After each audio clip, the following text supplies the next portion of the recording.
नमस्कार, आपण पाहतात दैनिक टाइम्स ऑफ मराठी न्यूज मध्ये आपले स्वागत। रासपचे युवा नेते अजित पाटील यांचे कार्यकर्त्यांना मार्गदर्शन करतानाचे एक भाषण, अतिशय जबरदस्त भाषण।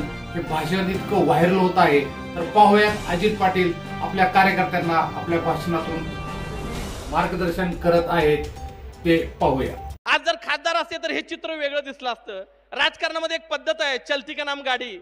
लोक कसे असतात, सत्तेच्या बाजूने राहणाऱ्यांचा प्रवाह थोडा जास्त असतो आणि मुळामध्ये हे बसलेले कार्यकर्ते आहेत ना, मामा आम्ही महादेव जानकर कधी स्वीकारले?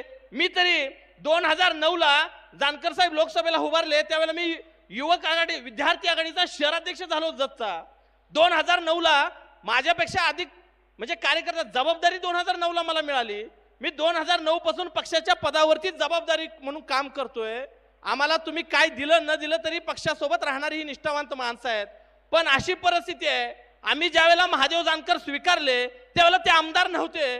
ते आमदार होतील का नाही आम्हाला माहित नव्हतं, ते मंत्री होतील की नाही आम्हाला माहित नव्हतं। अशा परिस्थितीमध्ये हे महादेव जानकर स्वीकारलेली माणसं या ठिकाणी बसलेली आहेत।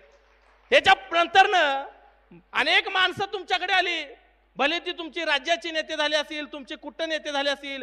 म्हणजे जानकर साहेबांना आमदार झाल्यानंतर लोकांनी स्वीकारलं, जानकर साहेबांना मंत्री झाल्यावर काही लोकांनी स्वीकारलं।